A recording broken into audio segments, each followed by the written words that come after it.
Okay, yeah, go ahead, Molly and Sarah. And you guys should be able to share your screen from your end. So, Thank you so much. Well, Sarah starts to share her screen. I just want to introduce myself. My name is Molly Metcalf. I'm the section manager over our probation program at Salt Lake County Criminal Justice Services. Sarah is our section manager over our pre-sentence reports and assessments unit at Salt Lake County Criminal Justice Services. So I was glad I was able to jump on the last 15 minutes of that one. I wasn't able to jump on some of the other sessions you had today. So if we're repeating stuff, please just put in the chat like you're repeating. As well as we definitely are coming from the a lesser law enforcement side of how we supervise our defendants who are on probation with us. So we're not AP&P, we're not law enforcement. I just wanted to put that out there. So as we go through our presentation, we may refer to the defendants as clients. And I've really tried to focus my notes on making sure it's defendant because that's how it's written, and I want to make sure I'm not confusing anyone. And how we can better work with victims and victim advocates, I think would be great to partner with you all a little bit more to ensure that we're creating a safe place out in the community as we're supervising these defendants on probation and meeting with our pre-sentence report writers, and we're making really good recommendations in sentencing. So that's kind of what we want to do today. Again, it's just we'll go over our pre-sentence reports, how we gather that information, then we'll go briefly over how we manage these defendants that are on misdemeanor probation with us.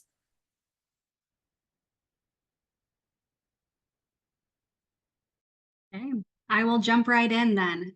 This is our mission and our vision. And so our mission here at Criminal Justice Services, we've put a lot of thought into our mission and vision.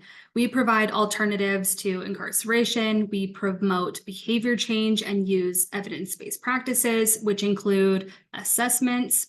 We do homework assignments with our clients or defendants in classes. We have a big focus on collaborating with our community partners, and that includes our treatment agencies, local law enforcement, support services, and we really help try to transition the defendants back into society. So for those who are flagged with domestic violence charges, we are on high alert to make sure that they're following their court directives to ensure that community and victim safety. And our agency is a trauma-informed agency. We internally, like Molly just mentioned, we do use the client-focused language. So we call our clients, but externally, so with the court, we do use the defendant. In our pre-sentence reports, we use the term defendant. So you will hear us use both terms interchangeably throughout today's presentation.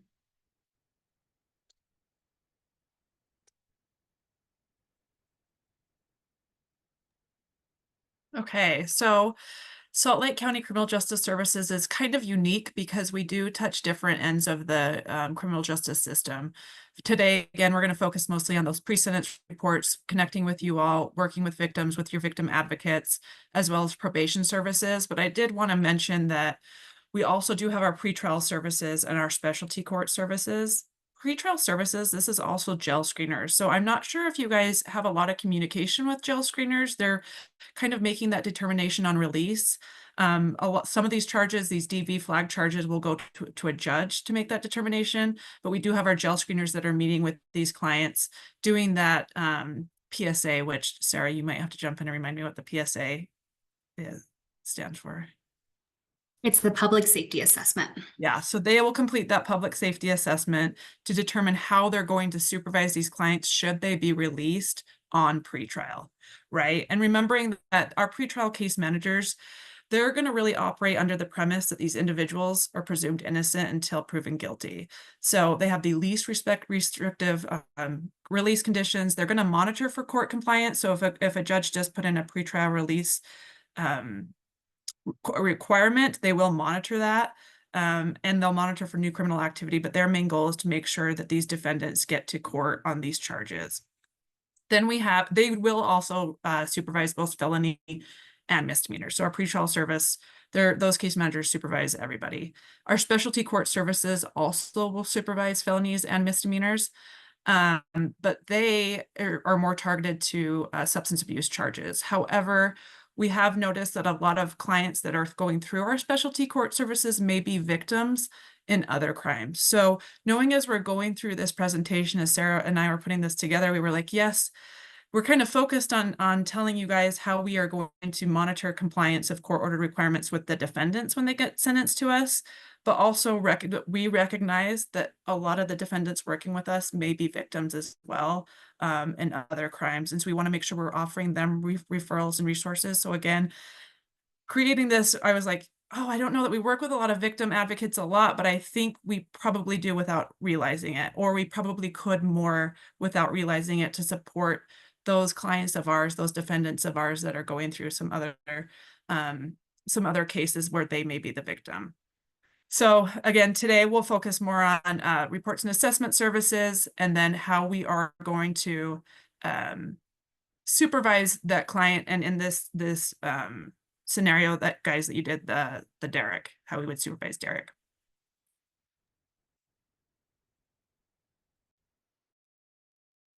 All right, this is our criteria for our probation assessment and report services. And one thing that we often get is confused with AP&P or lumped in with AP&P. And we have some pretty big differences between us and them. And some of the bigger ones are we do not supervise felony cases within the programs that Molly had just mentioned. I mean, our agency does within specialty court and pretrial, but for probation and assessments, we do not. And we do not accept offenses involving sexual violence or physical violence against a person involving a weapon. And we are not law enforcement officers. We are case managers. We focus on behavior change and work closely with treatment providers. So in a situation, if a situation comes up between a perpetrator and a victim, our response is pretty limited because we are not going into the home of the defendant, and we are limited in how we can respond to that. If that situation comes up, our response is typically call local law enforcement or helping an individual call local law enforcement. There are situations where we do try to avoid dual supervision where an individual is on supervision with AP&P and us, because we know that that is a lot for a person to manage, and we don't want to set anybody up for failure. So we do our best to make sure that that is not something that they have to go through if possible. However, there are circumstances where that is unavoidable. For example, if someone is convicted of a felony charge, they're placed on AP&P supervision, and then they're convicted of a misdemeanor charge and placed on supervision with us. So certain circumstances where that might happen, if you are working with an individual where they are on supervision on 2 different cases, you guys are more than welcome to contact us, and we would be happy to make sure we are communicating between us and AP&P and victim advocates to make sure we're opening those communication lines and making sure that the victim in whatever case it is taken care of. Molly's going to go a little bit more into the standards and risk levels of probation a little bit later.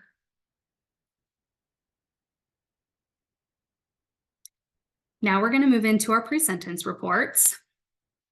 And pre-sentence reports are comprehensive reports designed to provide the judge with additional information on what's going on in an individual's life when the offense occurred, what's going on in their life currently. And once our agency receives a referral, we first make sure we have enough time to complete it and that it meets our criteria that we've reviewed.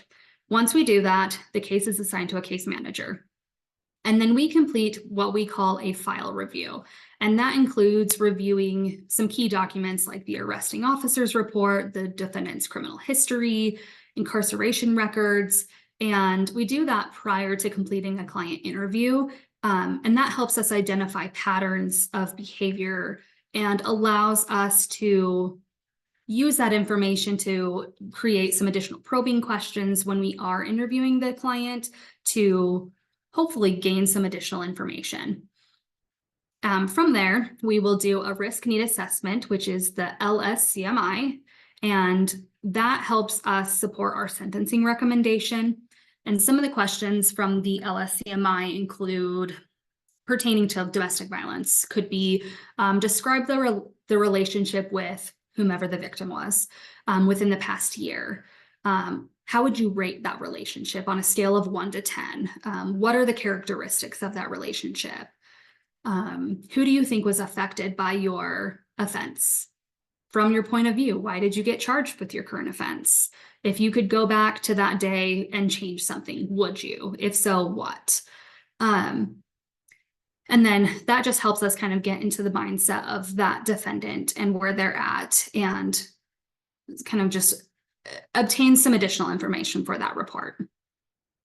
Some topics covered within our pre-sentence reports are the circumstance of the present offense, both the defendant's version and the law enforcement version, the victim impact, criminal history, incarceration, community supervision, background history, information about how they were born and where they were born, how they were raised, if they had any trauma experiences in their life, education, employment, financial status, substance use, treatment, their health, and military experience. Victim impact statements are not only required for a pre-sentence report, but they are extremely important to ensure that each victim has an opportunity to voice, for their voice to be heard on how that offense impacted their life, how it impacted their family's life. And so upon a case assignment, our case managers review each of the case to determine if there was a victim or victims involved. And from there, our first response is to reach out to a victim advocate. And we want to do that because our goal is to determine if a victim impact statement has already been completed, and to see if the victim wishes to speak with us and provide any other additional information. We want to speak with them if that's what they choose. Like I said, we're a trauma-informed agency, so we want to make sure we're not reaching out to a victim if they don't want us to. If we are unable to get in contact with a victim advocate, or for whatever reason there isn't one assigned, we will reach out to the victim directly. Because victim impact statements are accessible to the defendant in court, we respect their wishes to include only what they want us to in our reports. If we're unable to get in contact with a victim advocate or a victim, we will include any information that we can from the arresting officer's report, the indictment, or maybe a probable cause statement. If we can't get any information from any of those sources, then we will simply just put that we request that restitution be left open, just in case there is any to report. Our recommendations include the defendant's risk and protective factors, which are the areas they're doing well in or the areas they can improve in. And some of those could be whether they're employed full-time, if they have limited criminal history, if they've failed multiple community supervision opportunities. And these include any risks they pose to the community or the victim as well. They're formulated based on risk to reoffend, need, and responsivity, meaning we tailor each recommendation to the defendant and their needs. And then our recommendations are also guided by state statute. So we also look at the DUI statutory overview and the adult sentencing guidelines. So our agency specifically looks at the misdemeanor matrix, which is a tool that is used to help provide a standard frame of reference to either reduce or enhance the severity of the sentence based on the individual's prior criminal history or their supervision history. But ultimately, at the end of the day, the judge makes that sentence decision. That's kind of an overview of our pre-sentence reports and what goes into them. As far as the scenario that we were provided, I mean, for our purposes and our criteria, and it sounds like everybody voted pretty consistently that he would be convicted of the Class A misdemeanor and put on probation. So that's exactly what we were going to do as well with our scenario. So as far as our purposes with a pre-sentence report, for victim contact, we would follow the prior slide that I just kind of reviewed. We would contact the victim advocate and obtain that information, and we would contact the victim and obtain more information from her, how that impacted her children. In that scenario, it talked about her therapy and the going and getting some employment resources. So we would include information like that within our victim impact statement portion of our pre-sentence report. So we would include all of that. From there, we would go and interview the defendant. And during our interview, our case manager would obtain the information from them. And the bigger focus areas for domestic violence cases would be the defendant's version of that offense. And what we're looking at is comparing their version from the law enforcement version and whether the defendant minimizes the offense, whether they take accountability, if there's big gaps in their story, whether he denies the strangulation, or if he admits to that, if there's additional information that he provides that's not in the arresting officer's report. We're just kind of comparing the two there. Another area is the criminal history, and that shows us patterns of risky behaviors. It can also show us a lack of risky behaviors. It can show us there was a 10-year gap where this defendant had no criminal history, and this was just a one-time thing. We also look at community supervision and whether they have been successful or not. We'll look at their background history, which provides insight into how the defendant was raised, relationships with family, if they have prior relationships that also had domestic violence situations, if they've had issues where there was domestic violence and then they lost their children to DCFS custody. It gives us a lot of really good information into the dynamics of their family. We'll look at abuse and whether that has played a factor in any of the situations that they've encountered. And then we'll also look at treatment. We can look at whether they've previously been ordered to complete domestic violence treatment and completed it, or if they were ordered and then they failed to complete any. Those are some of the bigger areas that we would focus on for domestic violence cases. And then from that, we would take all of that information and compile it from the arresting officer's report, the victim impact statements, the defendant's interview, and all of the other relevant databases and information, and formulate those recommendations. And unfortunately, there's not enough information for me to provide like a full recommendation, but it is likely that there would be some jail recommended. How much is I'm not sure. But we would be doing the 36-month supervision with Salt Lake County Probation. We would do consideration for early termination at 18 months upon completion of the Utah Sentencing Commission's 3 requirements, which are compliance, treatment, and risk reduction. We would request a domestic violence evaluation and then successfully completing any recommended treatment. We would request a Courage to Change social values class, which is an evidence-based class that we offer internally through our agency. We would request abstaining from any alcohol or illicit substances and submitting to drug testing, any court fines, and then restitution as appropriate. For domestic violence cases, we also have the ability to request electronic monitoring. So that could be appropriate in certain circumstances as well. And so Molly's gonna go on and talk about our probation program, and then later talk about this scenario and how specifically we would supervise Derek.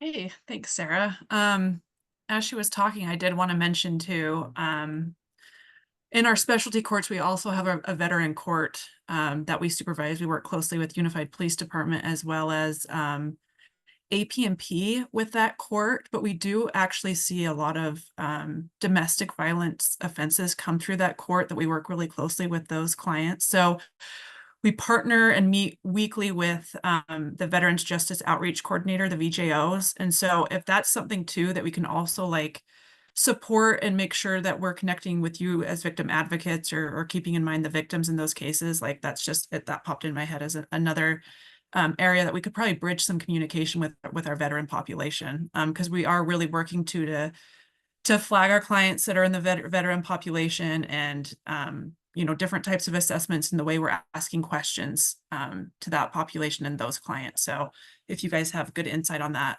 we'd love to hear it.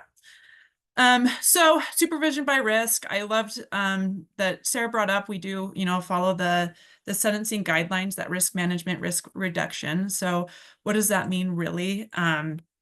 We have our contact minimum. So we complete that LSCMI, that level of service case management inventory that determines if a client's going to be supervised either a low, a medium, a high, or an intensive risk. So those higher risk defendants that come through, those case managers have a lower caseload. So they're going to spend more time with those clients. They're going to meet with those clients more regularly to ensure that they're in compliance.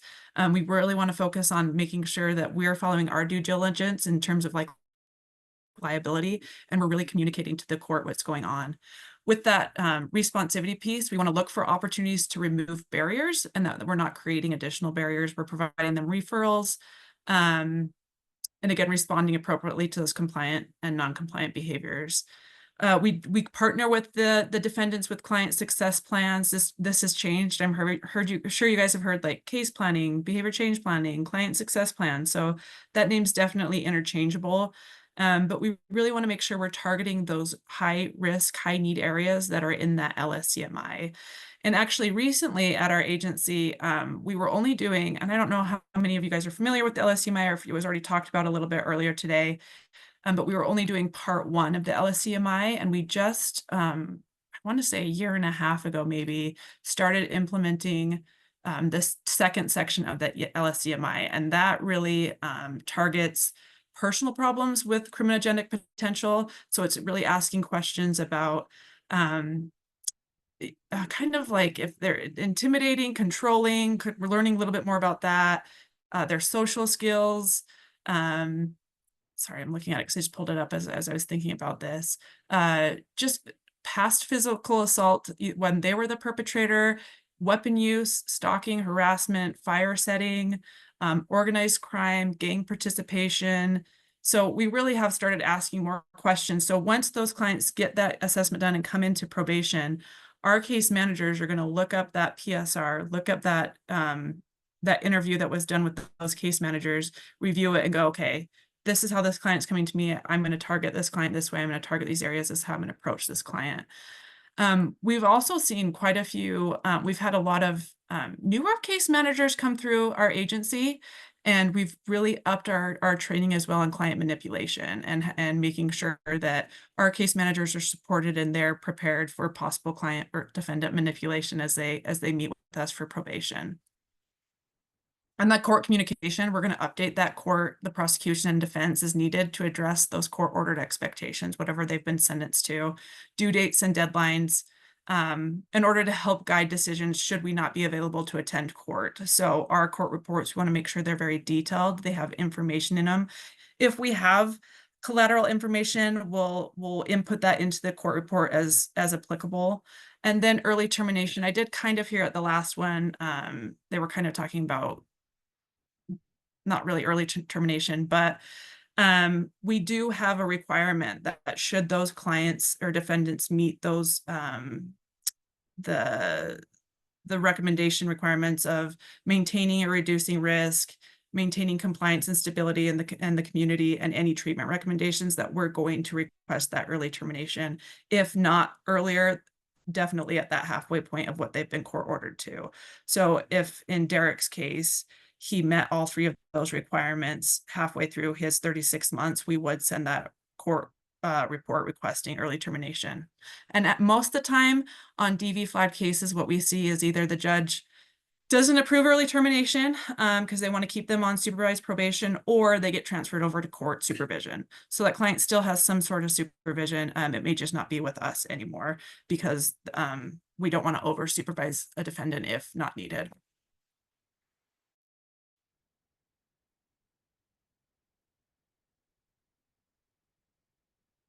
Okay, so talking about this scenario, if Derek came, he did his PSR, he's going to meet with his probation case manager. They're going to review that PSR. They're going to look at the LSCMI and those high-risk areas. They're going to go, okay, Derek, you've got to do this domestic violence evaluation and treatment. You got to do your courage to change class. We're going to set you up for a random alcohol and drug testing and maybe electronic monitoring, and then work with them and making sure they have a budget set to follow through with restitution. With the domestic violence evaluations, a lot of times we'll see in the court ordered in the docket, it will say complete within 60 days or complete within 30 days. So that's why we're going to really follow through on that. We're going to say, okay, Derek, you need to follow through. You need to go and get this done. Set a follow-up appointment with Derek, make sure he's completed that evaluation, sign that release of information with that provider that he's been referred to so that we're getting that information that it's been completed, what treatment has been recommended, and that Derek's following through on that recommended treatment. The courage to change social values class. So let's say it's a 2-month wait to get a domestic violence evaluation completed. So this would be a great option for the case manager to start working with Derek to say, okay, I want you to go start attending the social values class. It's an internal class. It's no cost. Again, our like it was mentioned on that criteria page, there's no cost for probation. There's no probation fees at our agency. But like the social values class, for example, it's a journaling class. It helps defendants identify their values and impact they have on themselves and others. They're encouraged to take responsibility for their choices, make amends for the harm they've caused. That's when I saw that description, I was like, I wonder kind of how you guys feel about that and if that's appropriate. Values that promote a healthy lifestyle and are explored by the defendants, creating an action plan to strengthen their values. So that would be a 6-week course that could help bridge that gap between the client getting into their domestic evaluation and initiating probation. All of our classes are gender specific. So we don't mix genders in our classes. A lot of them are also risk-based specific. So we want to make sure we're not risking high risk individuals with low risk individuals. We do offer, so within our Courage to Change journaling class, we have self-control, responsible thinking, and social values. And then we do also offer, let's say if a client was court ordered to do an anger management course, we do have anger management that we provide, and then a seeking safety that helps support clients and other victims that they can attend. So I'd be working with Derek and I'd say, okay, your domestic valuations is out a couple weeks. I'm going to have you attend your Courage to Change social values class. I want you to come check in with me every 2 weeks. Let's talk about the journals that you're working on. Let's follow up on some goals that you're setting there. I also want you to submit to random and alcohol drug testing.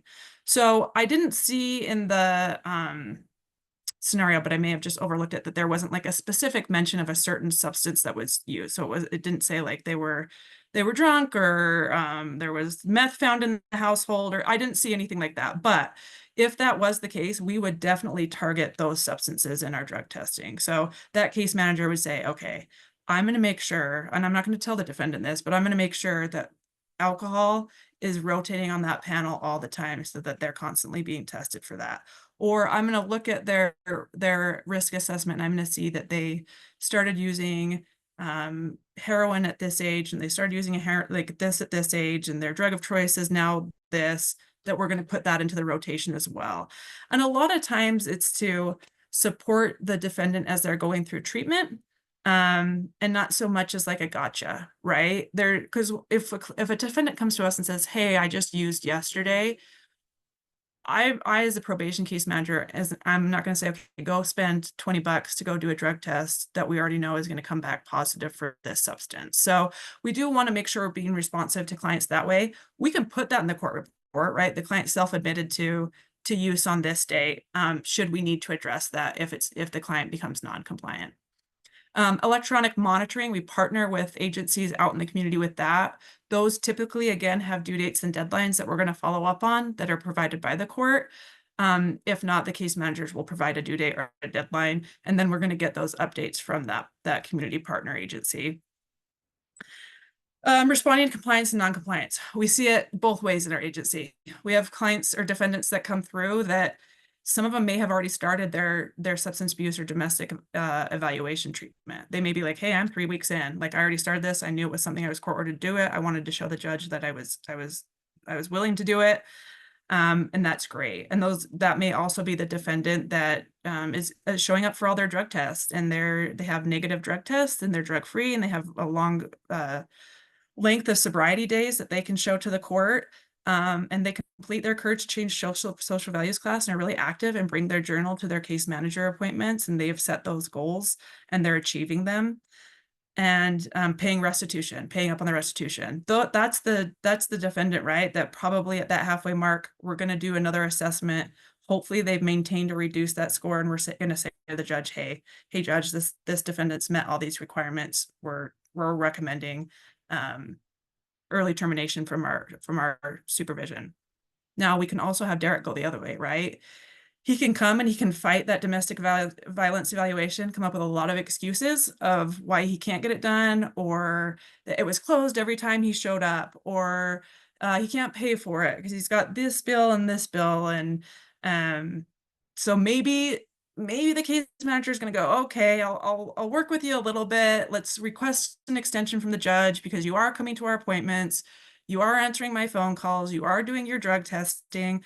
So I'm going to write a report to the judge. I'm going to say, hey, judge, can we extend the due date for the domestic evaluation for another 60 days? And you tell Derek, okay, yeah, you got another extra 60 days to get this domestic violence evaluation done, but that's like a hard deadline. And maybe he does it, and then he kind of goes back and forth while on probation, has some positive drug tests, but we do some worksheets with him. He needs addressing, his triggers and what's going on, but he's not getting any new charges. He's still mostly showing up to his drug testing. Probably Derek goes the whole 36 months on probation, barely gets stuff done, but does check those boxes and get it done and reduces that risk in the end, and it clicks for him. Then we can go the last route where Derek maybe he initiates probation, and then he is like, no thanks, not going to do it, and doesn't do the domestic violence evaluation, isn't going to do the courage to change, isn't going to do drug and alcohol testing. We're going to quite quickly send that report to the judge and say, hey, we haven't had any contact with this client for 14 days. Like, we've done outreach, we've tried to do this. Because this is a domestic violence flagged charge, we're going to alert the court really quickly that this client is not in compliance with court order treatment. And so, yeah, within 14 days of having no contact, we're going to send that to the court, and we're going to recommend probably an order to show cause, with either additional conditions as our recommendation if they're found in violation of their court order, or maybe a revoke and reinstate. So, and then we'll kind of just follow the court from there. Sometimes those OSCs get kind of pushed out, but we are going to make sure that we alert the courts should a client be non-compliant, especially with these domestic violence cases. Anyway, that's our agency in a nutshell. Hopefully that kind of gave you guys an idea of how we handle domestic violent assault scenarios, and our goal. We want to make sure that the victims feel safe, that they feel that they can come to us if they need to. Again, like Sarah said, we're gonna direct them to local law enforcement, really to start that paper trail, right? Because sometimes if we put it in our court report, it's going to be hearsay. So really getting with that local law enforcement, starting that paper trail is going to be the best bet. But I want you guys to know that we are also aware that there may be 50% of our clientele. We've got 2,000 plus people that are on supervision with us.